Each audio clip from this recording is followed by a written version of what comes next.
ಯುವಚೇತನ ಯುವ ಸಾಧಕರನ್ನು ಗುರುತಿಸಿ ಪ್ರೋತ್ಸಾಹಿಸುವುದರ ಜೊತೆಗೆ ಯುವ ಪೀಳಿಗೆಗೆ ಸ್ಫೂರ್ತಿ ತುಂಬುವ ಕಾರ್ಯಕ್ರಮ. ಎಲೆಮೆರೆ ಕಾಯಂತಿರುವ ಯುವ ಪ್ರತಿಭೆಗಳನ್ನು ಗುರುತಿಸಿ ಅವರನ್ನು ಸಮುದಾಯಕ್ಕೆ ಪರಿಚಯಿಸುವ ವಿನೂತನ ಕಾರ್ಯಕ್ರಮವೇ ಯುವಚೇತನ. ತಪ್ಪದೇ ಕೇಳಿ ಪ್ರತಿ ಬುಧವಾರ ಬೆಳಗ್ಗೆ 9:50 ಮರುಪ್ರಸಾರ ಗುರುವಾರ ಮಧ್ಯಾಹ್ನ 3:10 ನಿಮ್ಮ ನೆಚ್ಚಿನ ಜನಧ್ವನಿ 90.8 ಕಂಪನಾಂಕದಲ್ಲಿ.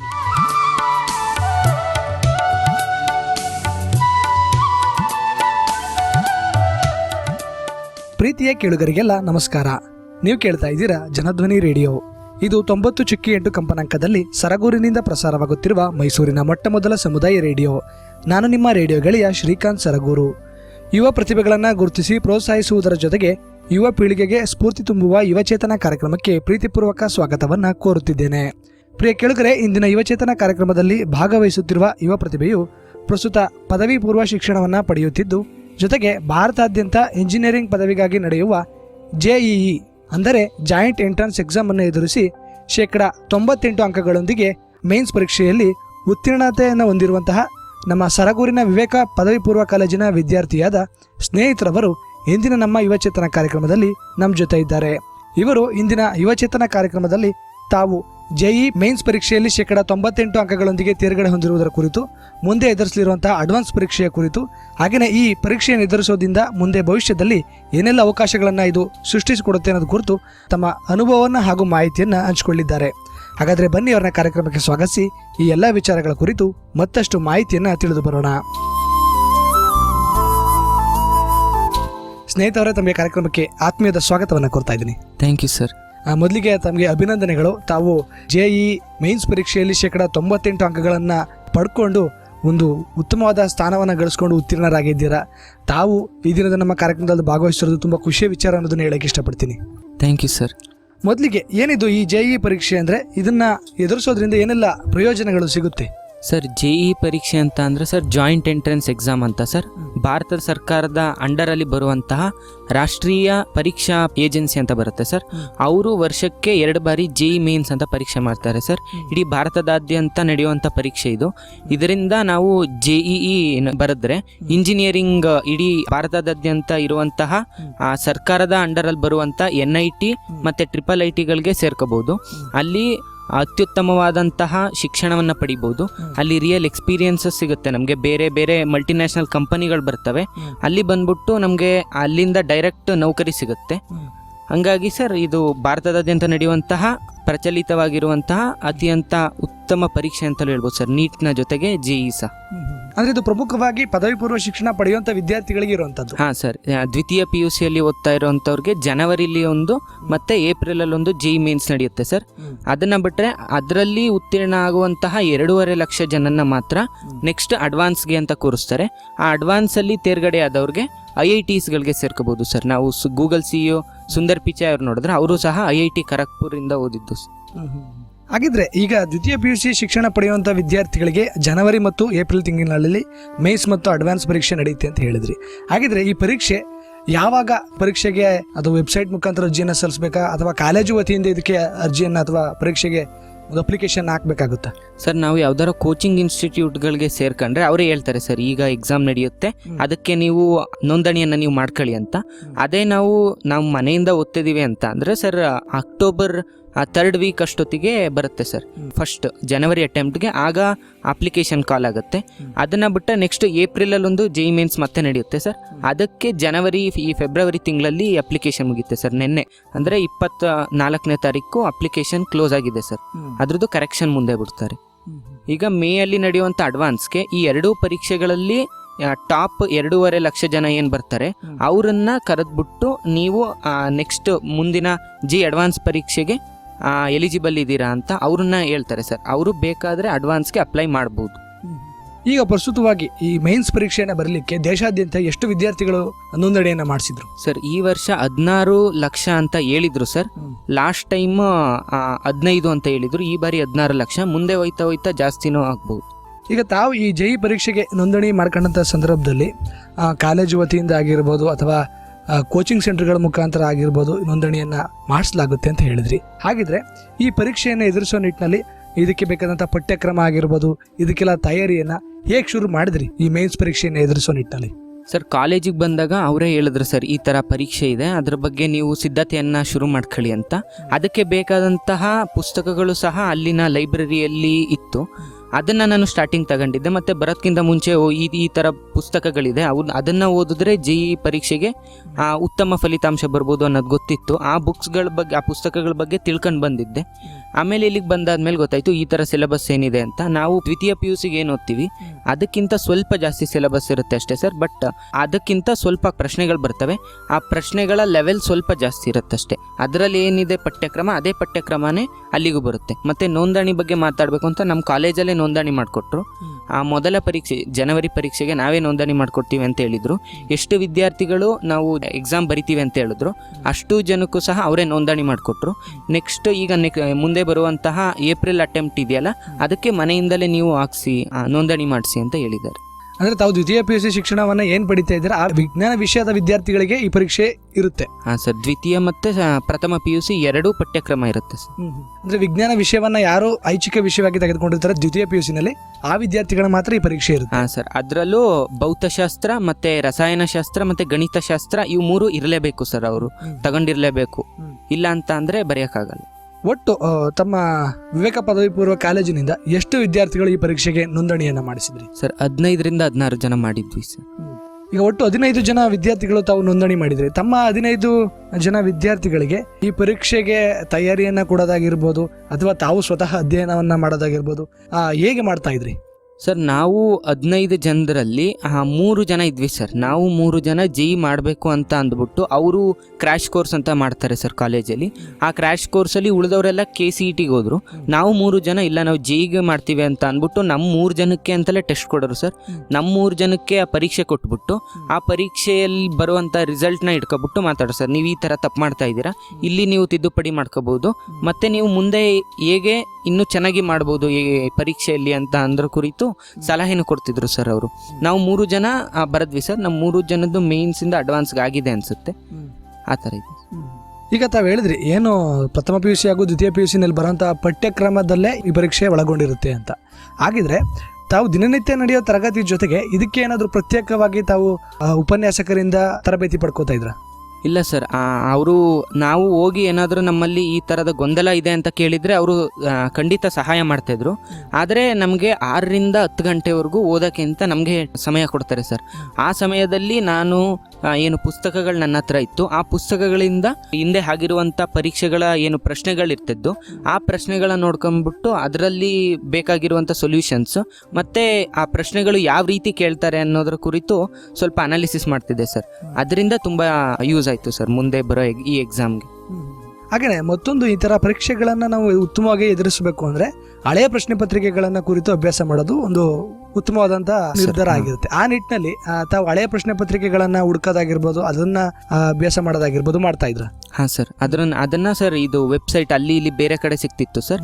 ಇಲ್ಲ ಅಂತ ಅಂದ್ರೆ ನಾನು ತರಿಸ್ಕೊಂಡಿರುವಂಥ ಪುಸ್ತಕಗಳಲ್ಲೇ ಅದರಲ್ಲೇ ಯಾವ್ಯಾವುದು ಬೇಕು ನಮಗೆ ಆ ಪ್ರಶ್ನೆಗಳನ್ನು ತಗೊಂಡ್ಬಿಟ್ಟು ಆ ಪ್ರಶ್ನೆಗಳಿಗೆ ಬೇಕಾಗಿರುವಂಥ ಉತ್ತರಗಳ ಜೊತೆಗೆ ಅದರದ್ದು ಏನು ಎಕ್ಸ್ಪ್ಲನೇಷನ್ ಬೇಕು ಆ ಎಕ್ಸ್ಪ್ಲನೇಷನ್ ಸಹ ಅದರಲ್ಲೇ ಕೊಟ್ಟಿರ್ತಾರೆ ಸರ್ ಪುಸ್ತಕಗಳಲ್ಲಿ. ಆ ಪುಸ್ತಕಗಳಲ್ಲಿ ಅದೆಲ್ಲ ಸಿಗುತ್ತೆ ಸರ್. ಈಗ ಪ್ರಮುಖವಾಗಿ ಏನು ಈ ಪರೀಕ್ಷೆಗೆ ಇರುವಂಥ ಪಠ್ಯಕ್ರಮಗಳನ್ನು ಅಗತ್ಯ ಪುಸ್ತಕಗಳು ತಮಗೆ ಲೈಬ್ರರಿನಲ್ಲೇ ಸಿಗ್ತಾ ಇದ್ದೋ ಅಥವಾ ಇನ್ನಿತರ ಹೊರಗಡೆಯಿಂದ ಏನಾದರೂ ಆ ಪುಸ್ತಕಗಳನ್ನು ಖರೀದಿ ಮಾಡಿ ಅಭ್ಯಾಸ ಮಾಡಿದ್ರ? ಸರ್, ಖರೀದಿ ಮಾಡಬೇಕಾಗಿತ್ತು ಸರ್. ಈಗ ಭೌತಶಾಸ್ತ್ರ ಅಂತ ಬಂದರೆ DC ಪಾಂಡೆ ಅಂತ ಇದ್ದಾರೆ ಸರ್. ಅವರು DC ಪಾಂಡೆ ಅವರು ಅರಿ ಅಂತ ಅನ್ನುವಂಥ ಪುಸ್ತಕ ಪ್ರಕಾಶನ ಏನಿದೆ ಅವ್ರದ್ದು 5 ಬುಕ್ ಬರುತ್ತೆ ಸರ್. ಆ 5 ಪುಸ್ತಕಗಳು ಭೌತಶಾಸ್ತ್ರಕ್ಕೆ ಅಂತ. ಆ 5 ಪುಸ್ತಕಗಳನ್ನು ತಗೊಂಡಿದ್ದೆ ಸರ್. ಆ 5 ಪುಸ್ತಕಗಳನ್ನು ನಿಧಾನವಾಗಿ ಮಾಡಿದೆ. ಮಾಡ್ಬೇಕಾದ್ರೆ ಸರ್ ಅದೇ ಸರ್, ತುಂಬ ಜನ ವಿದ್ಯಾರ್ಥಿಗಳು ಏನು ಅಂತ ಅಂದರೆ ದಪ್ಪ ಪುಸ್ತಕಗಳು ನೋಡ್ತಿದಂಗೆ ಗೊಂದಲ ಆಗ್ಬಿಡುತ್ತೆ ಸರ್. ನನಗೂ ಸ್ಟಾರ್ಟಿಂಗ್ ಬಂದಾಗ ಹಂಗೆ ಇತ್ತು ಸರ್. ದಪ್ಪ ಪುಸ್ತಕಗಳನ್ನು ನೋಡ್ತಿದ್ದಂಗೆ ಇದು ನನ್ನ ಕೈಲಾಗಲ್ಲ, ಇಷ್ಟಪ್ಪ ಪುಸ್ತಕ ಮಾಡಬೇಕಾ, ಅಷ್ಟು ನನ್ನಲ್ಲಿ ಪೇಷನ್ಸ್ ಇದೆಯಾ, ತಾಳ್ಮೆ ಇದೆಯಾ ಅನ್ನೋಂಥದ್ರ ಕುರಿತು ನನಗೆ ಗೊಂದಲ ಬರ್ತಿತ್ತು ಸರ್. ಆಮೇಲೆ ನಿಧಾನವಾಗಿ ಆ ಪುಸ್ತಕನ ಇಟ್ಕೊಂಡು ಒಂದೊಂದಾಗಿ ಸರ್ ನಿಧಾನವಾಗಿ ಒಂದೊಂದಾಗಿ ಪುಟಗಳನ್ನು ಓದ್ತಾ ಹೋದಂಗೆ ನನ್ನಲ್ಲೇ ಆ ಕಾನ್ಫಿಡೆನ್ಸ್ ಬರೋಕ್ಕೆ ಸ್ಟಾರ್ಟ್ ಆಯಿತು ಸರ್. ಇಲ್ಲ ದೊಡ್ಡ ಪುಸ್ತಕ ಆದರೂ ಪರವಾಗಿಲ್ಲ, ಅದರಲ್ಲಿ ಇನ್ನೂ ಚೆನ್ನಾಗಿ ಕೊಟ್ಟಿರ್ತಾರೆ, ಎಲ್ಲಿಂದ ಸ್ಟಾರ್ಟ್ ಮಾಡಬೇಕು ಎಲ್ಲಿಗೆ ಮುಗಿಸ್ಬೇಕು ಅದನ್ನು ಅಷ್ಟನ್ನು ಕೊಟ್ಟಿರ್ತಾರೆ ಅಂತ ಅನ್ನಿಸ್ತು ಸರ್. ನೆಕ್ಸ್ಟ್ ರಸಾಯನಶಾಸ್ತ್ರಕ್ಕೆ ಬಂದರೆ ಸರ್, ನಾನು 2025 ಫೆಬ್ರವರಿವರೆಗೂ ನಾನು ರಸಾಯನಶಾಸ್ತ್ರದಲ್ಲಿ ಅಷ್ಟು ಇದನ್ನು ತೋರಿಸಿರ್ನಿ ಸರ್, ಇಂಟ್ರೆಸ್ಟ್ ತೋರಿಸಿರ್ನಿಲ್ಲ. ಆಮೇಲೆ ನನಗೆ ಅನನ್ಯ ಗಂಗೂಲಿ ಅನ್ನೋಂಥವ್ರು ಬರೆದಿರುವಂಥ ಒಂದು ಪುಸ್ತಕ ಇದೆ, ಪಿಯರ್ಸ್ ಅನ್ನೋರ್ದು ಅಂತ ಗೊತ್ತಾಯಿತು. ಆ ಪುಸ್ತಕದಲ್ಲಿ ಮೊದಲು ಆರ್ಗ್ಯಾನಿಕ್ ಕೆಮಿಸ್ಟ್ರಿ ಅಂತ ಬರುತ್ತೆ ಸರ್, ಅದನ್ನು ತೆಗೆಸ್ಕೊಂಡ್ಬಿಟ್ಟು ಆ ಪುಸ್ತಕವನ್ನು ನಿಧಾನವಾಗಿ ಓದೋಕ್ಕೆ ಸ್ಟಾರ್ಟ್ ಮಾಡಿದೆ. ತುಂಬ ಇಷ್ಟ ಆಯಿತು ಸರ್ ಅವ್ರ ಪುಸ್ತಕ, ಅವ್ರು ಬರೆದಿದ್ದು. ಆ ಪುಸ್ತಕದಿಂದ ನೆಕ್ಸ್ಟ್ ಅವರು ಇದ್ದಂಥ ಇನ್ನೂ 5 ಪುಸ್ತಕಗಳನ್ನು ನಿಧಾನವಾಗಿ ಒಂದೊಂದಾಗಿ ಪುಸ್ತಕಗಳನ್ನು ಮುಗಿತಾ ನನಗೆ ಯಾವ್ಯಾವುದು ಆ ಪಠ್ಯಕ್ರಮದಲ್ಲಿ ಇರುವಂತಹ ಚಾಪ್ಟರ್ನ ಮಾಡಬೇಕು ಅಂತ ಅನಿಸುತ್ತೆ, ಆ ಚಾಪ್ಟರ್ಗೆ ಬೇಕಾಗಿರುವಂಥ ಪುಸ್ತಕಗಳನ್ನ ತರಿಸ್ತಿದ್ದೆ ಸರ್. ಆ ಪುಸ್ತಕಗಳನ್ನ ತರಿಸ್ಬಿಟ್ಟು ಅದರಲ್ಲಿ ನನಗೆ ಬೇಕಾಗಿರುವಂಥ ಚಾಪ್ಟರ್ಗಳು ಯಾವ್ದ್ಯಾವುದು ಅದನ್ನು ಮಾಡ್ತಿದ್ದೆ ಸರ್. ಅದು ಅಡ್ವಾನ್ಸ್ಗೆ ಅಂತ ಬರೆದಿದ್ದ ಬುಕ್ಕು. ಸೊ ಅದರಲ್ಲಿ ತುಂಬ ಚಾಪ್ಟರ್ಗಳು ಮೇನ್ಸ್ಗೆ ಇಲ್ಲ ಸರ್, ಆ ಚಾಪ್ಟರ್ಗಳಿದ್ದು ಆ ಚಾಪ್ಟರ್ನ ಬಿಟ್ಬಿಟ್ಟು ಯಾವುದ್ಯಾವುದು ಮೇನ್ಸ್ಗೆ ಬೇಕು ಆ ಪಠ್ಯಕ್ರಮ ಅಷ್ಟೇ ಓದ್ತಿದ್ದೆ ಸರ್. ನೆಕ್ಸ್ಟ್ ಗಣಿತಶಾಸ್ತ್ರ ಸರ್, ನಾನು ಈಗ ಲಾಸ್ಟ್ ಒಂದು 7-8 ತಿಂಗಳಲ್ಲಿ ಮಾಡಿರೋದು ಸರ್. ಅಲ್ಲಿವರೆಗೂ ನಂಗೆ ಗಣಿತಶಾಸ್ತ್ರ ತುಂಬ ಹೆದರಿಕೆ ಇತ್ತು. JEE ಕ್ವಶನ್ಸ್ ನೋಡ್ತಿದ್ದಂಗೆ ಇದು ನನ್ನ ಕೈಲಿ ಆಗಲ್ಲ, ಯಾವುದೇ ಕಾರಣಕ್ಕೂ ನನ್ನ ಕೈಲಿ ಆಗಲ್ಲ ಇದು ಈ ಗಣಿತಶಾಸ್ತ್ರದ ಕ್ವಶನ್ಸ್ ಅಂತ ಅನ್ಸೋದು. ಆಮೇಲೆ ಇಲ್ಲ ನಾನು ಈ ರಸಾಯನಶಾಸ್ತ್ರ ಮತ್ತು ಭೌತಶಾಸ್ತ್ರ ಇವೆರಡನ್ನೇ ಮಾಡಿದ್ರೆ JEE ಮಾಡೋದು ಕಷ್ಟ ಐತೆ ಅಂತ ಅಂದ್ಬಿಟ್ಟು ಲಾಸ್ಟ್ 8 ತಿಂಗಳಿಂದ ಈ ಗಣಿತಶಾಸ್ತ್ರನ ಮಾಡಬೇಕು ಅಂತ ಅಂದ್ಬಿಟ್ಟು ಪುಸ್ತಕಗಳು ತರಿಸ್ತೆ ಸರ್. ಅದು ಸಹ ಹರಿಯಂಥವ್ರದ್ದು ಸ್ಕಿಲ್ಸ್ ಇನ್ ಮ್ಯಾಥಮೆಟಿಕ್ಸ್ ಅಂತ ಬರುತ್ತೆ ಸರ್, ಅಮಿತ್ ಎಂ ಅಗರ್ವಾಲ್ ಮತ್ತು SK ಗೋಯಲ್ ಬರೆದಿರೋವಂಥದ್ದು. ಅದರಲ್ಲಿ ಮೊದಲು ನಾನು ಆಲ್ಜಿಬ್ರಾ ಅಂತ ಬರುತ್ತೆ ಸರ್, ಆ ಆಲ್ಜಿಬ್ರಾವನ್ನು ನಿಧಾನವಾಗಿ ನಂಗೆ ಬೇಕಾಗಿರುವಂಥ ಯಾವ್ಯಾವ ಚಾಪ್ಟರ್ಸ್ ಇದೆ ಆ ಚಾಪ್ಟರ್ಸ್ಗಳನ್ನ ಅಷ್ಟೇ ಮಾಡಿದೆ ಸರ್. ಅದರ ಕುರಿತಂಥ ಹಿಂದಿನ ವರ್ಷದ ಪ್ರಶ್ನೆಗಳೇನಿದ್ದು ಅದನ್ನು ಸಾಲ್ವ್ ಮಾಡ್ತಿದ್ದೆ. ಸೊ ಅದು ತುಂಬ ಯೂಸ್ ಆಯಿತು ಸರ್. ಅದೇ ಸರ್, ಯಾವುದೇ ಪರೀಕ್ಷೆಗಾದರೂ ಆ ಪರೀಕ್ಷೆಗೆ ಹೆದರೋದ್ಕಿಂತ ನಾನು ಏನು ಮಾಡ್ಬೋದು ಅನ್ನೋದನ್ನು ಯೋಚನೆ ಮಾಡೋದು ಬುದ್ಧಿವಂತಿಕೆ. ಈಗ ತಾವು ಆರಂಭದಲ್ಲೇ ಹೇಳಿದ್ರಿ, ಈ JEE ಪರೀಕ್ಷೆ ಅನ್ನೋದು 2 ಹಂತಗಳನ್ನು ಒಳಗೊಂಡಿರುತ್ತೆ. ಮೊದಲನೇದು ಮೇನ್ಸ್ ಪರೀಕ್ಷೆ, ಮತ್ತೊಂದು ಅಡ್ವಾನ್ಸ್ ಪರೀಕ್ಷೆ. ಈಗ ಪ್ರಸ್ತುತ ತಾವು ಮೇನ್ಸ್ ಪರೀಕ್ಷೆಯನ್ನು ಪೂರ್ಣಗೊಂಡು 98% ಅಂಕಗಳೊಂದಿಗೆ ಉತ್ತೀರ್ಣರಾಗಿದ್ದೀರಾ. ಈ ಮೇನ್ಸ್ ಪರೀಕ್ಷೆ ಯಾವಾಗ, ಎಲ್ಲಿ ನಡೆಯಿತು, ಆ ಪರೀಕ್ಷಾ ಕೇಂದ್ರ ಎಲ್ಲಿತ್ತು, ಎಷ್ಟು ದಿನಗಳ ಕಾಲ, ಎಷ್ಟು ವಿಷಯಗಳ ಪರೀಕ್ಷೆ ಇದಾಗಿತ್ತು?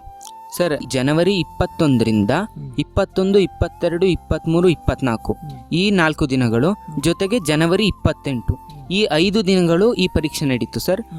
ಬೆಳಿಗ್ಗೆ 9ರಿಂದ 12 ಗಂಟೆವರೆಗೂ ಒಂದು ಸೆಷನ್ ಅಂತ ಮಾಡ್ತಾರೆ ಪ್ರತಿದಿನ, ಮತ್ತೆ 3 ಗಂಟೆಯಿಂದ 6 ಗಂಟೆ ಇವೆರಡು ಸೆಷನ್ ನಡೆಯುತ್ತೆ ಸರ್. ಸೊ ಒಟ್ಟಾರೆಯಾಗಿ 5 ದಿನಗಳಿಂದ 10 ಸೆಷನ್ ನಡೆಯುತ್ತೆ. ಈ ನಮ್ಮ ಭಾರತದಾದ್ಯಂತ ಬಂದಿರುವಂಥ ಇಷ್ಟು ಜನನ್ನ ಈ 10 ಸೆಷನ್ಸ್ ಏನಿದೆ ಇದಕ್ಕೆ ಡಿವೈಡ್ ಮಾಡ್ತಾರೆ ಸರ್. ಅದಕ್ಕೆ ಡಿವೈಡ್ ಮಾಡಿಬಿಟ್ಟು ಅವ್ರು ಹಾಕ್ತಾರೆ. ಆಗ ಆ ಪರೀಕ್ಷಾ ಕೇಂದ್ರ ನಾವು ಯಾವುದು ನೋಂದಣಿ ಮಾಡ್ಬೇಕಾದ್ರೆ ಕೊಟ್ಟಿದ್ದೀವಿ ಆ ನೋಂದಣಿ ಕೇಂದ್ರ ಜೊತೆಗೆ ಅವ್ರು ತಗೋತಾರೆ. ನಿಮ್ಮ ಪ್ರಥಮ ಆಯ್ಕೆ ಈ ಕೇಂದ್ರ, ಅದಿಲ್ಲ ಅಂತ ನೀವು ನೆಕ್ಸ್ಟ್ ಯಾವುದನ್ನ ಚೂಸ್ ಮಾಡ್ತೀರಾ ಅಂತ ಆ ಥರ ಕೊಟ್ಟಿದ್ದೆ ಸರ್. ನಮ್ಮದು ಮೈಸೂರಲ್ಲಿ ಹಾಕ್ಸ್ಕೊಳ್ಳಿ ಅಂತ ಕಾಲೇಜ್ ಅವ್ರು ಹೇಳಿದರು. ಸೊ ಮೈಸೂರಿಗೆ ಹಾಕಿದ್ದೆ. ಮೈಸೂರಲ್ಲಿ ಭಾರತ್ ಕ್ಯಾನ್ಸರ್ ಹಾಸ್ಪಿಟಲ್ ಎದುರುಗಡೆ ಇರುವಂಥ ಒಂದು ಇದಿದೆ ಸರ್, ಕಂಪ್ಯೂಟರ್ ಸೆಂಟರ್ TCS ಅವ್ರದ್ದು. ಅಲ್ಲಿ ಈ ಪರೀಕ್ಷೆ ನಡೀತು ಸರ್. 4 ಫ್ಲೋರ್ ಇತ್ತು. ಅದರಲ್ಲಿ ಎಲ್ಲರಿಗೂ ಕಂಪ್ಯೂಟರ್ಗಳನ್ನು ಕೊಟ್ಬಿಟ್ಟು ಅಲ್ಲಿ ಪರೀಕ್ಷೆ ಮಾಡಿದ್ರು ಸರ್. ಈ ಪರೀಕ್ಷೆ computer based sir. JEE mains ಮತ್ತು JEE ಅಡ್ವಾನ್ಸ್ ಇವೆರಡೂ ಸಹ ಕಂಪ್ಯೂಟರ್ನಲ್ಲಿ ನಡೆಯುವಂಥ ಪರೀಕ್ಷೆಗಳು. ಆನ್ಲೈನಲ್ಲಿ ನಡೆಯುತ್ತೆ ಸರ್. ಈಗ ಒಟ್ಟು 5 ದಿನಗಳ ಕಾಲ ತಮಗೆ ಈ ಪರೀಕ್ಷೆಯ ಕೇಂದ್ರದಲ್ಲಿ ಈ ಪರೀಕ್ಷೆಯನ್ನು ಆನ್ಲೈನ್ ಮುಖಾಂತರ ಎದುರಿಸ್ತೀರ. ತದನಂತರ ಎಷ್ಟು ದಿನಗಳ ನಂತರ ಇದು ಪರೀಕ್ಷೆ ಫಲಿತಾಂಶ ಪ್ರಕಟ ಆಯಿತು? ಪರೀಕ್ಷೆ ಫಲಿತಾಂಶ ಪ್ರಕಟ ಆಗೋ ಮುಂಚೆ ಎಷ್ಟು ಅಂಕಗಳು ಬರೋ ನಿರೀಕ್ಷೆ ತಮ್ಮಲ್ಲಿತ್ತು? ಸರ್, ಪರೀಕ್ಷೆ ಬರ್ದಾಯ್ತಿದಂಗೆ ನಮಗೆ ಗೊತ್ತಾಗ್ಬಿಡುತ್ತೆ ಸರ್, ಈ ಪ್ರಶ್ನೆ ಬಂದಿತ್ತು ಅಂತ ಅಂದ್ಬಿಟ್ಟು ಬೇರೆ ಬೇರೆ ಕೋಚಿಂಗ್ ಇನ್ಸ್ಟಿಟ್ಯೂಟ್ಸ್ ಏನಿದೆ ಅವರು ವಿಡಿಯೋ ಅಪ್ಲೋಡ್ ಮಾಡ್ತಾರೆ ಸರ್ ಅಲ್ಲಿ ಇಲ್ಲಿ. ಅದರಲ್ಲಿ ನೋಡಿದಾಗ ಗೊತ್ತಾಗುತ್ತೆ ಸರ್, ಈ ಕ್ವಶನ್ ಬಂದಿತ್ತು, ಇಲ್ಲ ಇವರು ಇಲ್ಲಿ ತಪ್ಪು ಮಾಡಿದ್ದಾರೆ, ಈ ಕ್ವಶನ್ ನಮ್ಮ ಇದರಲ್ಲಿ ಬಂದಿರಲಿಲ್ಲ ಅಂತ ಅಂದ್ಬಿಟ್ಟು ಗೊತ್ತಾಗುತ್ತೆ. ಸೊ ಅದರ ಆಧಾರದ ಮೇಲೆ ನಾವು ನಿರ್ಣಯ ಮಾಡ್ತೀವಿ ಸರ್, ನಂದು ಅಂಕಗಳು ಇಷ್ಟು ಬರ್ಬೋದು. ಆಮೇಲೆ ಅವ್ರದ್ದೇ ಬೇರೆ ಬೇರೆ ಇದು ಬರುತ್ತೆ ಸರ್ ಪ್ಲ್ಯಾಟ್ಫಾರ್ಮ್ಗಳು, ಅದರಲ್ಲಿ ಹೋಗ್ಬಿಟ್ಟು ನಮ್ಮ ಅಂಕಗಳನ್ನ ಹಾಕಿದ್ರೆ ಇಲ್ಲ ನಂದು ಇಷ್ಟು ಪರ್ಸೆಂಟೈಲ್ ಬರ್ಬೋದು ಅನ್ನೋಂಥ ನಿರೀಕ್ಷೆ ನಮಗಿರುತ್ತೆ ಸರ್. ಸೊ ನಂದು 153 ಅಂಕಗಳು ಅಂತ ಗೊತ್ತಾಯಿತು. ಮತ್ತು ಇವರು ಎಕ್ಸಾಮ್ ಬರೆದಾದ್ಮೇಲೆ ಫೆಬ್ರವರಿ 4ಕ್ಕೆ ರೆಸ್ಪಾನ್ಸ್ ಶೀಟ್ ಅಂತ ಬಿಡ್ತಾರೆ ಸರ್. ಆ ರೆಸ್ಪಾನ್ಸ್ ಶೀಟಲ್ಲಿ ಈ ಪ್ರಶ್ನೆ ಐ ಡಿ ಏನು, ಆ ಪ್ರಶ್ನೆಗೆ 4 ಆಪ್ಷನ್ ಇರುತ್ತೆ ಸರ್. ಆ ಆಪ್ಷನ್ದು ಐ ಡಿ ಕೊಟ್ಟಿರ್ತಾರೆ, ಮತ್ತು ಒಂದು ಕೀ ಆನ್ಸರ್ದು PDF ಬಿಟ್ಟಿರ್ತಾರೆ. ಅದರಲ್ಲಿ ನಾನು ಟ್ಯಾಲಿ ಮಾಡ್ಕೋಬೇಕು. ಈ ಐ ಡಿ ಏನಿದೆ, ಈ ಐ ಡಿಗೆ ಈ ಆನ್ಸರು, ನಾನು ಆನ್ಸರ್ ಏನನ್ನು ಕೊಟ್ಟಿದ್ದೀನಿ ಅನ್ನೋದನ್ನು ಸಹ ಅವರು ನನ್ನ ರೆಸ್ಪಾನ್ಸ್ ಶೀಟಲ್ಲಿ ಕೊಟ್ಟಿರ್ತಾರೆ. ನಾನು ಆನ್ಸರ್ 3 ಕೊಟ್ಟಿದ್ದೀನಿ, ಆಪ್ಷನ್ 3 ಅಂತ ತಗೊಂಡಿದ್ದೀನಿ. ಈ ಕ್ವಶನ್ಗೆ ಆಪ್ಷನ್ 3 ಕರೆಕ್ಟಾ ಅಲ್ವಾ ಅಂತ ಅವರು ಇನ್ನೊಂದು PDF ಅಲ್ಲಿ ಬಿಟ್ಟಿರ್ತಾರೆ. ಅದರ ಆಧಾರದ ಮೇಲೆ ಇಷ್ಟೊಂದು ಮಾರ್ಕ್ಸ್ ನಂದು ಬರುತ್ತೆ ಅನ್ನೋವಂಥದ್ದು ಫೆಬ್ರವರಿ 4ಕ್ಕೆ ಗೊತ್ತಾಗುತ್ತೆ. ಮತ್ತು ಈ ಫಲಿತಾಂಶವನ್ನು ಫೆಬ್ರವರಿ 12ಕ್ಕೆ ನಾವು ಬಿಡ್ತೀವಿ ಅಂತ ಹೇಳಿದರು. ಆದರೆ ಕಾರಣಾಂತಗಳಿಂದ ಫೆಬ್ರವರಿ 16ಕ್ಕೆ ಅದನ್ನು ದೂಡಿದ್ರು. ಫೆಬ್ರವರಿ 16ರಲ್ಲಿ ನಾನು ಸಹ ಕಾಯ್ತಿದ್ದೆ, ಇವತ್ತು ಬರುತ್ತೆ ಅಂತ. ಬೆಳಿಗ್ಗೆಯಿಂದ ಆ ಕಾತರದಲ್ಲಿ ಕಾಯ್ದಿದ್ದೆ. ಬೆಳಿಗ್ಗೆ ಇಲ್ಲ, ಏನು ಬರಲಿಲ್ಲ. ಮಧ್ಯಾಹ್ನದ ಅಷ್ಟೊತ್ತಿಗೆ ಅವರು ಇಲ್ಲ, ಫೈನಲ್ ಕೀ ಆನ್ಸರ್ ಇದು, ಈ ತಪ್ಪಾಯಿತು ನಮ್ಮಿಂದ, ಈ ಫೈನಲ್ ಕೀ ಆನ್ಸರ್ ಇದಿದೆ ಅಂತ ಅಂದ್ಬಿಟ್ಟು ಬಿಟ್ರು. ಸೊ ಆಗ ನಮಗೆ ಗೊತ್ತಾಗ್ಬಿಡ್ತು, ಇವತ್ತೇ ಬರುತ್ತೆ ಫಲಿತಾಂಶ ಅಂತ. ಸೊ ಸಂಜೆ 6:15 ಸಮಯದಲ್ಲಿ ರಿಸಲ್ಟ್ನ ಬಿಟ್ಟು ಸರ್. ನನಗದು ಗೊತ್ತಿರಲಿಲ್ಲ, ಇಲ್ಲ ನಾಳೆ ಬಿಡ್ಬೋದು ಅಂತ ಸುಮ್ಮನಿದ್ದೆ. ನಮ್ಮ ಸೀನಿಯರ್ಸ್ ಏನಿದ್ದಾರಲ್ಲ ಅವರು ಚೆಕ್ ಮಾಡಿಬಿಟ್ಟು ನಮ್ಮ ವಾರ್ಡನ್ಗೆ ಕಳಿಸಿದ್ರು. ಮತ್ತು ನಮ್ಮ ಬಯಾಲಜಿ ಮ್ಯಾಮ್, ದೃಶ್ಯ ಮ್ಯಾಮ್ ಅಂತ ಇದ್ದಾರೆ, ಅವ್ರಿಗೂ ಸಹ ನಾನು ತುಂಬ ಕಾಡಿಸಿದೆ, ಮ್ಯಾಮ್ ರಿಸಲ್ಟ್ ಇವತ್ತು ಬರುತ್ತೆ, ಇಲ್ಲ ನಾಳೆ ಬರುತ್ತೆ, ನೋಡಿ ಮ್ಯಾಮ್ ಅಂತ ಹೇಳಿದ್ದೆ. ಇವತ್ತು ಮ್ಯಾಮ್ ಬಂದರೆ ನೋಡಿರಿ ಅಂತ. ಸೊ ಅವರು ನಮ್ಮ ವಾರ್ಡನ್ಗೆ ಅದನ್ನು ಕಳಿಸಿದ್ರು. ವಾರ್ಡನ್ ಸರ್ ನಂಗೆ ತೋರಿಸಿದ್ರು.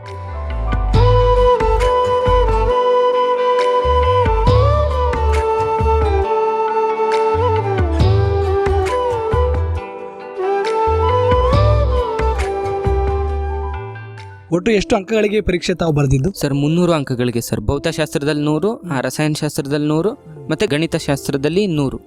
ಆ 300 ಅಂಕಗಳಿಗೆ ತಾವು ಗಳಿಸಿದ್ದು ಸರ್ 153ರಿಂದ 158. ಒಟ್ಟು 98% ನೀವು ಪರ್ಸೆಂಟೈಲ್ ಸರ್. ಅಂದರೆ 100 ಜನಕ್ಕೆ ನಾನು 98.8 ಜನನ ಹಿಂದೆ ಹಾಕಿದ್ದೀನಿ ಅಂತ, ಆ ಥರ. ತಾವು ಈ JEE ಮೇನ್ಸ್ ಪರೀಕ್ಷೆಯಲ್ಲಿ 98% ಅಂಕಗಳೊಂದಿಗೆ ತಾವು ಉತ್ತೀರ್ಣರಾಗಿದ್ದಕ್ಕೆ ತಮಗೆ ಮತ್ತೊಮ್ಮೆ ಅಭಿನಂದನೆಗಳನ್ನು ತಿಳಿಸೋದಕ್ಕೆ ಇಷ್ಟಪಡ್ತೀನಿ. ಧನ್ಯವಾದ. ಈಗ ತಾವು ಈ JEE ಮೇನ್ಸ್ ಪರೀಕ್ಷೆಯಲ್ಲಿ ಒಂದು ಉತ್ತಮವಾದ ಶೇಕಡಾವಾರು ಫಲಿತಾಂಶದೊಂದಿಗೆ ಉತ್ತೀರ್ಣರಾಗಿದ್ದು ತಮ್ಮ ಕಾಲೇಜು ಆಡಳಿತ ಮಂಡಳಿಗಾಗಿರ್ಬೋದು, ಉಪನ್ಯಾಸಕರಿಗಾಗಿರ್ಬೋದು ಎಷ್ಟು ಖುಷಿ ಆಯಿತು? ತುಂಬ ಖುಷಿಪಟ್ಟರು ಸರ್. ಅವರು ಸಹ ನಮ್ಮಿಂದ ನಿಮಗೆ ಕೊಟ್ಟಂಥ ಸವಲತ್ತುಗಳು ಕಮ್ಮಿ ಇದ್ದರು, ಇಷ್ಟನ್ನು ಮಾಡಿದಿರಲ್ಲ ಅಂತ ಸರ್. ಎಲ್ಲರೂ ಅಷ್ಟೇ ಸರ್, ಈ ಎಲ್ಲ ಉಪನ್ಯಾಸಕರು, ಪ್ರಾಂಶುಪಾಲರು, ಮೇಲಿನ ಆಡಳಿತದವರು ಎಲ್ಲ ತುಂಬ ಖುಷಿಪಟ್ಟರು. ಇದಕ್ಕೆ ನಿಮಗೆ ಮುಂದೆ ಅಡ್ವಾನ್ಸ್ ಪರೀಕ್ಷೆಗೆ ನಿಮಗೆ ಏನು ಕೊಡಬಹುದು ನಾವು ಅಂತ ಸಹ ವಿಚಾರಣೆ ಮಾಡಿಬಿಟ್ಟು ಅದನ್ನು ನಾವು ಪೂರೈಸೋದಕ್ಕೆ ಪ್ರಯತ್ನ ಪಡ್ತೀವಿ ಅಂತ ಸಹ ಆಶ್ವಾಸನೆ ಕೊಟ್ಟಿದ್ದಾರೆ ಸರ್.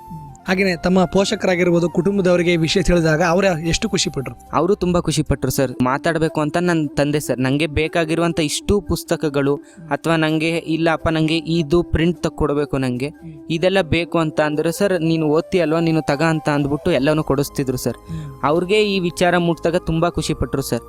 ಈಗ ಆಯಿತು ಅಲ್ವಾ, ಇದಾಯ್ತಲ್ವ, ಈಗ ಇದರಲ್ಲಿ ಕಾಲೇಜ್ ಸಿಗುತ್ತೆ ನಿಮಗೆ, ಈಗ ಮುಂದೆ ಅಡ್ವಾನ್ಸ್ ಪರೀಕ್ಷೆ ಬರೀಬೇಕಲ್ಲ, ಆ ಪರೀಕ್ಷೆನೂ ಸಹ ಇದೇ ರೀತಿ ಚೆನ್ನಾಗಿ ಮಾಡು ಅಂತ ತುಂಬ ಖುಷಿಪಟ್ಟರು ಸರ್. ನಮ್ಮ ಕುಟುಂಬದವರು ಮತ್ತು ನಮ್ಮ ಮಿತ್ರರಾಗಿರ್ಬೋದು ಎಲ್ಲ ತುಂಬ ಖುಷಿಪಟ್ಟರು ಸರ್. ನಮ್ಮ ಕಾಲೇಜವರು ಸಹ, ನಮ್ಮ ಕಾಲೇಜಲ್ಲಿ ಎಲ್ಲ ಕಾಯ್ತಿದ್ರು ಸರ್, ನಿರೀಕ್ಷೆಯಲ್ಲಿದ್ದರು, ತುಂಬ ನಿರೀಕ್ಷೆಯಲ್ಲಿ.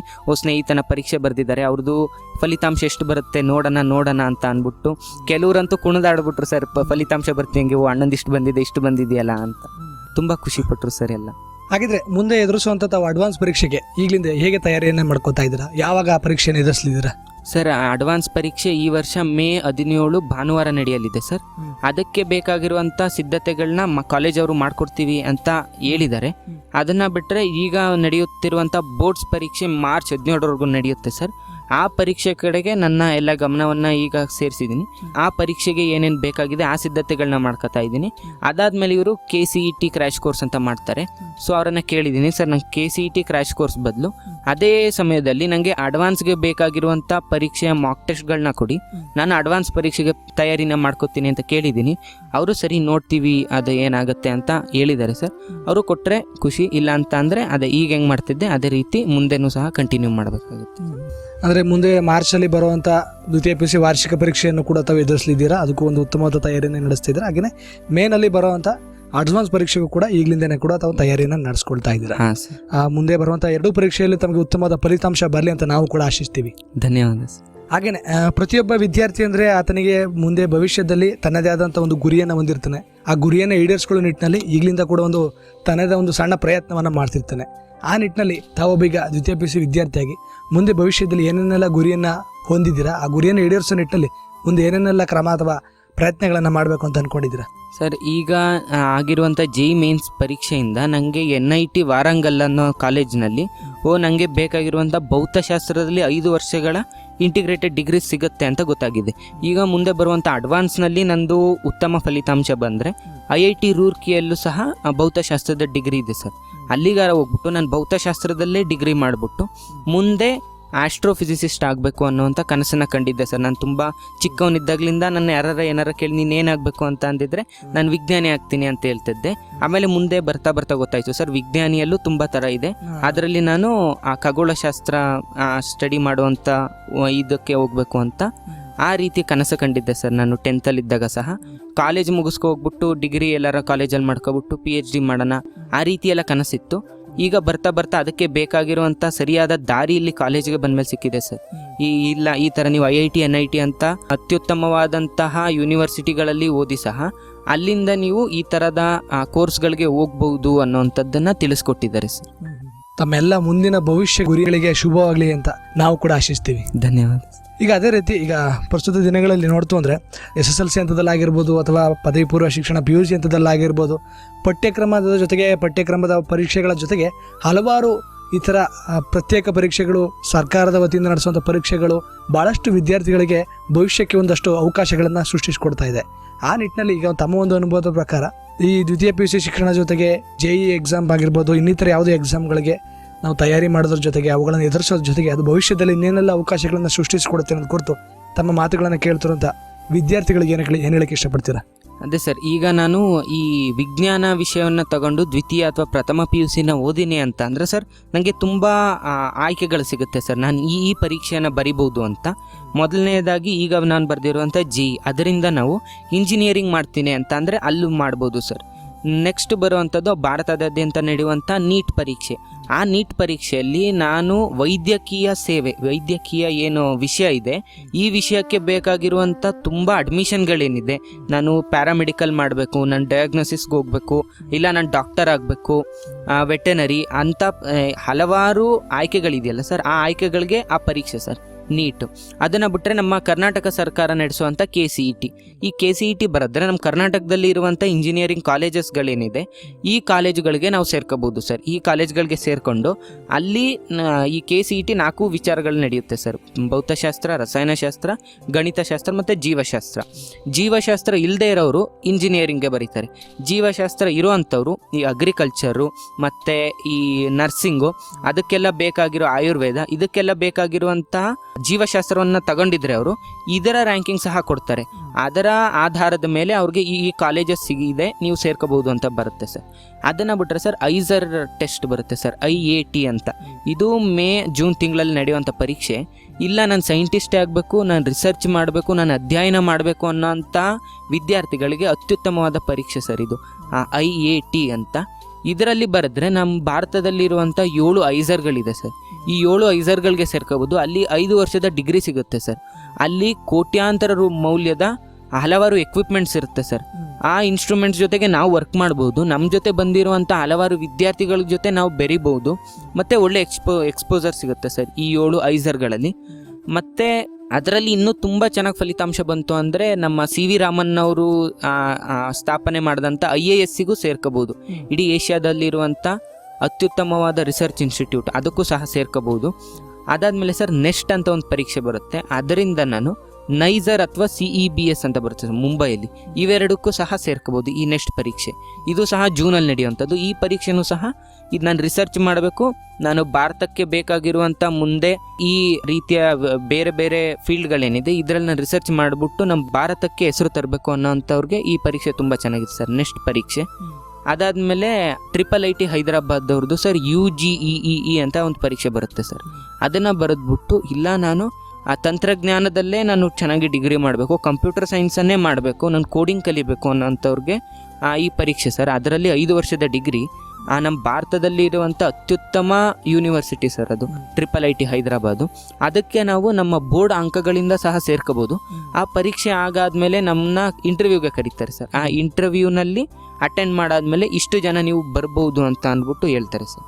ಆಮೇಲೆ ಸರ್ NDAನೂ ಸಹ ನಾವು ವಿಜ್ಞಾನ ವಿಷಯದಲ್ಲಿ ಬರಿಬೋದು. ಅದರ ಜೊತೆಗೆ ನಮಗೆ ಆಂಗ್ಲ ಭಾಷೆ ಏನಿದೆ ಅದರ ಸಹ ಬೇಕಾಗಿರುವಂಥ ಪ್ರಶ್ನೆಗಳನ್ನು ಎದುರಿಸೋಕ್ಕೆ ಮೌಲ್ಯ ಇರಬೇಕು. ಜೊತೆಗೆ ಹಿಂದೆ ನಾವು 10th ಎಲ್ಲ ಓದಿರುವಂಥ ಸೋಷಿಯಲ್ ಸೈನ್ಸ್ ಗೊತ್ತಿದ್ರೂ ಸಹ NDA ಪರೀಕ್ಷೆಯಲ್ಲಿ ಬರಿಬೋದು. ಅಷ್ಟಿದೆ ಸರ್ ಪರೀಕ್ಷೆ.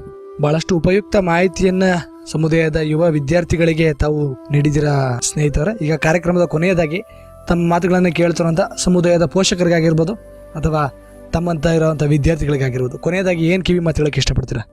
ಸರ್, ವಿದ್ಯಾರ್ಥಿಗಳಿಗೆ ಹೇಳೋದಾದರೆ ಸರ್, ಆ ಪರೀಕ್ಷೆ ನಾನು ಹೇಗೆ ಮಾಡ್ಬೋದು ಅನ್ನೋದನ್ನು ನೋಡಬೇಕೆ ವಿನಃ ನನ್ನ ಹತ್ರ ಇದಾಗಲ್ಲ, ನನ್ನ ಕೈಲಿ ಆಗಲ್ಲ ಅಂತ ಕೂತ್ರೆ ಆಗಲ್ಲ ಸರ್. ನನಗೂ ಮುಂಚೆ ಬಂದಾಗ ಹಂಗೆ ಅನಿಸ್ತಿತ್ತು ಸರ್, ಈ JEE ಪರೀಕ್ಷೆ ನನ್ನ ಕೈಲಿ ಆಗುತ್ತಾ, ಇದು ನಿಜವಾಗ್ಲೂ ಮಾಡೋಕ್ಕಾಗುತ್ತಾ? ಅಷ್ಟು ಬೇರೆ ಬೇರೆ ಕಡೆ ಎಲ್ಲ ಆ ಥರ ಕೋಚಿಂಗ್ ತಗೋತಾರೆ, 6ನೇ ತರಗತಿಯಿಂದಲೇ ಸಿದ್ಧತೆ ಶುರು ಮಾಡ್ತಾರೆ. ನಾವು ಈ 2 ವರ್ಷದಲ್ಲಿ ಇದನ್ನು ಮಾಡೋಕ್ಕಾಗುತ್ತಾ ಅನ್ನುವಂಥ ಗೊಂದಲ ಇತ್ತು ಸರ್. ಬರ್ತಾ ಬರ್ತಾ ಅದನ್ನು ಓದ್ತಾ ಅದು ಸರಿ ಇಲ್ಲ, ಮಾಡ್ಬೋದಾಗತ್ತೆ ಅನ್ನೋವಂಥ ನಂಬಿಕೆ ನಿಧಾನವಾಗಿ ಬರ್ತಾ ಹೋಯಿತು. ಆಮೇಲೆ ಸರ್, ಆ ಪರೀಕ್ಷಾ ಕೇಂದ್ರದಲ್ಲಿ ಭಯ ಪಡಬಾರ್ದು ಸರ್, ಅದು ತುಂಬ ಮುಖ್ಯವಾದಂಥದ್ದು ಸರ್. ನಾನು ಅಲ್ಲಿ ನೋಡ್ತಿದ್ದೆ ಸರ್, ಕೆಲವ್ರದಂತೂ ಕೈ ನಡುಗ್ತಿದ್ದು ಸರ್. ಒಳಗಡೆ ಪರೀಕ್ಷಾ ಕೇಂದ್ರಕ್ಕೆ ಹೋಗ್ಬೇಕಾರೆ ಅಲ್ಲಿ ಹೋಗ್ಬಿಟ್ಟು 1 ಗಂಟೆ ಕೂರಿಸ್ತಾರೆ ಸರ್ ಕಂಪ್ಯೂಟರ್ ಮುಂದೆ, ಎಲ್ಲ ತಲೆ ಮೇಲೆ ಕೈ ಹಿಡ್ಕೊ ಕೂತಿರು. ನಾನು ಅಲ್ಲಿ ನನ್ನ ಇದ್ದಂಥ ಚಿತ್ರ ಏನಿತ್ತು ಅದನ್ನ ನೋಡ್ಕೊಂಡು ನಾನು ನಗಾಡ್ತಿದ್ದೆ. ಒಟ್ಟು ಏನಾರಾಗಲಿ, ನಾನು ಇಷ್ಟು ವರ್ಷ ಕಲ್ತಿದ್ದೀನಿ, ಅದರದ್ದು ಏನಾರಾಗಲಿ ಅದರ ಫಲಿತಾಂಶ ಏನು ಬರುತ್ತೆ ಅದು ಬರಲಿ. ನಾನು ಓದಿರೋ ಅಂಥದ್ರ ಕುರಿತು ನನಗೆ ಕಾನ್ಫಿಡೆನ್ಸ್ ಇದೆ, ಮತ್ತು ಒಂದು ಖುಷಿ ಇದೆ. ಇಲ್ಲ, ನಾನು ಮಾಡಿದ್ದೀನಿ ಅನ್ನೋ ತೃಪ್ತಿ ಇದೆ ಅನ್ನೋವಂಥದ್ದು ನನಗಿತ್ತು ಸರ್. ಅಲ್ಲಿಗೆ ಹೋಗಿ ಮಾಡಿದೆ ಸರ್ ಪರೀಕ್ಷೆನ. ಬರಬೇಕಾದ್ರೂ ಸಹ ಎಲ್ಲರ ಮುಖ ಸಪ್ಪೆ ಆಗಿತ್ತು. ಬಟ್ ನಾನು ಬರ್ಬೇಕಾದ್ರೆ ಓಕೆ ಸರಿ, ನಾನೇನೋ ಒಂದು ಮಾಡಿದ್ದೀನಲ್ಲ, ಇಷ್ಟಾದರೂ ಸಾಕು, ನನಗೆ ಇದರ ತೃಪ್ತಿ ಇದೆ ಅನ್ನೋಂಥದ್ದು ಬಂದೆ ಸರ್. ಅದೇ ಸರ್, ಯಾವ್ದಾರ ಪರೀಕ್ಷೆ ಬರಿಬೇಕು ಅಂತ ಅಂದರೆ ಅದು ಹೋಗ್ಬೇಕಾದ್ರೆ ಆ ಕಾನ್ಫಿಡೆನ್ಸ್ ಇರಬೇಕು ಸರ್ ನಮ್ಮಲ್ಲಿ. ಆ ಕಾನ್ಫಿಡೆನ್ಸ್ ಇದ್ದರೆ ಖಂಡಿತವಾಗಿಯೂ ಮಾಡ್ಬೋದು. ಜೊತೆಗೆ ತುಂಬ ಚಿಕ್ಕ ತಪ್ಪುಗಳಾಗ್ಬಿಡುತ್ತೆ ಸರ್ ಪರೀಕ್ಷೆಯಲ್ಲಿ. ಆ ಚಿಕ್ಕ ತಪ್ಪುಗಳನ್ನು ಸಹ ನಾನು ಕಮ್ಮಿ ಮಾಡಬೇಕು ಅಂತ ಅಂದರೆ ಅದಕ್ಕೂ ಸಹ ನಮ್ಮಲ್ಲಿ ಆ ಕಾನ್ಫಿಡೆನ್ಸು ಮತ್ತು ಭಯ ಪಡಬಾರ್ದು ಸರ್. ಆ ಭಯ ಬಂತು ಅಂತ ಅಂದರೆ ತುಂಬ ಕಷ್ಟ ಆಗ್ಬಿಡುತ್ತೆ. ಮತ್ತು ಪೋಷಕರಿಗೆ ಹೇಳೋದಾದರೆ, ನಿಮ್ಮ ಮಕ್ಕಳು ಏನು ಮಾಡ್ತಾರೆ ಅನ್ನೋದರ ಕುರಿತು ನಿಮಗೆ ಒಂದು ಸ್ವಲ್ಪ ಎಚ್ಚರ ಇರಲಿ. ಬಟ್ ಅವರು ನೀನು ಇದನ್ನೇ ಮಾಡು ಅಂತ ಅವ್ರನ್ನ ರಿಸ್ಟ್ರಿಕ್ಟ್ ಮಾಡೋದು ಸರಿಯಲ್ಲ ಸರ್. ಅವ್ರಿಗೆ ಗೊತ್ತಿರುತ್ತೆ. ಮತ್ತು ನೀವು ಸಹ ಅವ್ರು ಏನು ಮಾಡ್ತಿದಾರಲ್ಲ ಅದರನ್ನು ಕುರಿತು ನಿಮ್ಮ ಗೊತ್ತಿರೋವಂಥವ್ರು ಯಾರನ್ನಾರ ಕೇಳ್ಬೋದು ಸರ್. ಓ, ಈ ಥರ ಆಗ್ತಿದೆ ನೋಡಿ ಮ್ಯಾಮ್, ಈ ಥರ ಮಾಡ್ತಿದ್ದಾನೆ, ಇದು ಸರಿನಾ ಅಂತ ಅವ್ರ ಉಪನ್ಯಾಸಕರಾಗಿರ್ಬೋದು. ಅವ್ರ ಜೊತೆ ಪೋಷಕರಿಗೆ ಬಂದರೆ ಸರ್, ಅವರ ಪೋಷಕರ ಇನ್ವಾಲ್ವ್ಮೆಂಟು ಮಗನ ಸ್ಟಡೀಸ್ ಅಥವಾ ಮಗಳ ಸ್ಟಡೀಸಲ್ಲಿ ಹೇಗೆ ಇದೆ, ಅವ್ರು ಹೇಗೆ ಮಾಡ್ತಿದ್ದಾರೆ ಅನ್ನೋಂಥ ಕುರಿತು ವಿಚಾರಿಸ್ತಾ ಇದ್ದರೆ ಅವರ ವಿದ್ಯಾಭ್ಯಾಸದಲ್ಲಿ ತುಂಬ ಒಳ್ಳೆ ಪಾತ್ರವನ್ನು ಇದು ಪ್ಲೇ ಮಾಡುತ್ತೆ ಸರ್, ಪೋಷಕರ ಇನ್ವಾಲ್ವ್ಮೆಂಟ್. ಬಹಳ ಸಂತೋಷ ಸ್ನೇಹಿತರೆ. ಇಷ್ಟೊತ್ತು ನಮ್ಮ ಯುವಚೇತನ ಕಾರ್ಯಕ್ರಮದಲ್ಲಿ ತಾವು ಪ್ರಸ್ತುತ ದ್ವಿತೀಯ PUC ಶಿಕ್ಷಣವನ್ನು ಪಡೆಯೋದ್ರ ಜೊತೆಗೆ JEE ಪರೀಕ್ಷೆಯನ್ನು ಎದುರಿಸಿ, ಅದರಲ್ಲಿ ಮೊದಲನೇ ಹಂತವಾದಂಥ ಮೇನ್ಸ್ ಪರೀಕ್ಷೆಯನ್ನು ಎದುರಿಸಿ 98% ಉತ್ತೀರ್ಣರಾಗಿರೋದ್ರ ಕುರಿತು, ಈ ಪರೀಕ್ಷೆಯನ್ನು ಎದುರಿಸೋದ್ರಿಂದ ಏನೆಲ್ಲ ಪ್ರಯೋಜನಗಳನ್ನು ಪಡ್ಕೋಬೋದು, ಇದೇನೆಲ್ಲ ವಿಪುಲ ಅವಕಾಶಗಳನ್ನು ಭವಿಷ್ಯದಲ್ಲಿ ಕಲ್ಪಿಸ್ಕೊಡ್ತೇವೆ ಅನ್ನೋದು ಕುರಿತು, ಇದಕ್ಕೆ ಇರುವಂಥ ಪಠ್ಯಕ್ರಮಗಳಾಗಿರ್ಬೋದು, ಇದನ್ನು ಎದುರಿಸೋ ನಿಟ್ಟಿನಲ್ಲಿ ತಾವು ನಡೆಸಿದಂಥ ತಯಾರಿ ಆಗಿರ್ಬೋದು, ಇದಕ್ಕೆ ಕಾಲೇಜು ಹಾಗೂ ಪೋಷಕರ ಸಹಕಾರ ಆಗಿರ್ಬೋದು, ಉಪನ್ಯಾಸಕರ ಸಹಕಾರ ಆಗಿರ್ಬೋದು, ಮುಂದೆ ಯಾವುದೇ ಒಂದು ಪರೀಕ್ಷೆಯನ್ನು ಎದುರಿಸೋ ನಿಟ್ಟಿನಲ್ಲಿ ವಿದ್ಯಾರ್ಥಿಗಳು ಏನೆಲ್ಲ ಅಗತ್ಯ ಕ್ರಮಗಳನ್ನು ಕೈಗೊಳ್ಳಬೇಕಾಗುತ್ತೆ, ಅವರಲ್ಲಿ ಒಂದು ಆತ್ಮವಿಶ್ವಾಸ ಅನ್ನೋದು ಹೇಗಿದ್ದರೆ ಆ ಯಾವ ಪರೀಕ್ಷೆಯನ್ನಾದರೂ ಬೇಕಾದರೂ ನಾವು ಎದುರಿಸ್ಬೋದು ಅನ್ನೋದು ಕುರಿತು ಭಾಳಷ್ಟು ಉಪಯುಕ್ತ ಹಾಗೂ ಸ್ಫೂರ್ತಿದಾಯಕ ಮಾಹಿತಿಯನ್ನು ಇಂದಿನ ನಮ್ಮ ಕಾರ್ಯಕ್ರಮದಲ್ಲಿ ತಾವು ಭಾಗವಹಿಸಿ ನಮ್ಮ ಜೊತೆ ಹಂಚ್ಕೊಂಡಿದ್ದಕ್ಕೆ, ನಮ್ಮ ಕೇಳುಗ ವಿದ್ಯಾರ್ಥಿಗಳಲ್ಲಿ ಒಂದಷ್ಟು ಸ್ಫೂರ್ತಿಯನ್ನು ತುಂಬಿದ್ದಕ್ಕೆ ತಮಗೆ ತುಂಬುವುದಿದ ಧನ್ಯವಾದಗಳು. ಧನ್ಯವಾದ ಸರ್, ನನ್ನನ್ನು ಇಲ್ಲಿ ಕರಗಿಸಿದ್ದಕ್ಕೂ ಸಹ ಧನ್ಯವಾದ. ತಾವು ಮುಂದೆ ಎದುರಿಸುವಂಥ ಅಡ್ವಾನ್ಸ್ ಪರೀಕ್ಷೆಯಲ್ಲಿ ಆಗಿರ್ಬೋದು ಮತ್ತು ದ್ವಿತೀಯ PUC ವಾರ್ಷಿಕ ಪರೀಕ್ಷೆಯಲ್ಲಿ ಒಂದು ಉತ್ತಮ ಅಂಕಗಳೊಂದಿಗೆ ತೇರ್ಗಡೆಯನ್ನು ಹೊಂದಿ ಅಂತ ಆಶಿಸ್ತಾ ಇಲ್ಲಿಗೆ ಇವತ್ತಿನ ಕಾರ್ಯಕ್ರಮವನ್ನು ಮುಕ್ತಾಯ ಮಾಡ್ತಾ ಇದ್ದೀನಿ. ಧನ್ಯವಾದ ಸರ್. ಪ್ರಿಯ ಕೇಳುಗರೆ, ಇದುವರೆಗೂ ನೀವು ಕೇಳ್ತಾ ಇದ್ರಿ ನಮ್ಮ ಯುವಚೇತನ ಕಾರ್ಯಕ್ರಮದಲ್ಲಿ ಭಾರತದಾದ್ಯಂತ ಇಂಜಿನಿಯರಿಂಗ್ ಪದವಿಗಾಗಿ ನಡೆಯುವಂತಹ JEE ಅಂದರೆ ಜಾಯಿಂಟ್ ಎಂಟ್ರೆನ್ಸ್ ಎಕ್ಸಾಮ್ನ ಮೊದಲನೇ ಹಂತವಾದ ಮೇನ್ಸ್ ಪರೀಕ್ಷೆಯಲ್ಲಿ 98% ಅಂಕಗಳೊಂದಿಗೆ ತೇರ್ಗಡೆಯನ್ನು ಹೊಂದಿರುವಂತಹ ನಮ್ಮ ಸರಗೂರಿನ ವಿವೇಕ ಪದವಿ ಪೂರ್ವ ಕಾಲೇಜಿನ ವಿದ್ಯಾರ್ಥಿಯಾದ ಸ್ನೇಹಿತರವರ ಜೊತೆಗಿನ ಸಂದರ್ಶನ ಕಾರ್ಯಕ್ರಮವನ್ನು ಕೇಳ್ತಾ ಇದ್ರಿ. ಇದಾಗಿತ್ತು ಇವತ್ತಿನ ನಮ್ಮ ಯುವಚೇತನ ಕಾರ್ಯಕ್ರಮ. ಮತ್ತೆ ಮತ್ತೊಂದು ಯುವಚೇತನ ಕಾರ್ಯಕ್ರಮದಲ್ಲಿ ಮತ್ತೊಬ್ಬ ಯುವ ಪ್ರತಿಭೆಯೊಂದಿಗೆ ತಮ್ಮನ್ನು ಮತ್ತೆ ಭೇಟಿಯಾಗ್ತೀನಿ. ಅಲ್ಲಿಯವರೆಗೂ ಕೇಳ್ತಾ ಇರಿ ಜನಧ್ವನಿ. ಇದು ನಿಮ್ಮ ನೆಚ್ಚಿನ ಹಾಗೂ ಮೈಸೂರಿನ ಮೊಟ್ಟಮೊದಲ ಸಮುದಾಯ ರೇಡಿಯೋ ಕೇಂದ್ರ 90.8 ಕಂಪನಾಂಕದಲ್ಲಿ ಸರಗೂರಿನಿಂದ ಪ್ರಸಾರವಾಗುತ್ತಿದೆ. ನಮಸ್ಕಾರ.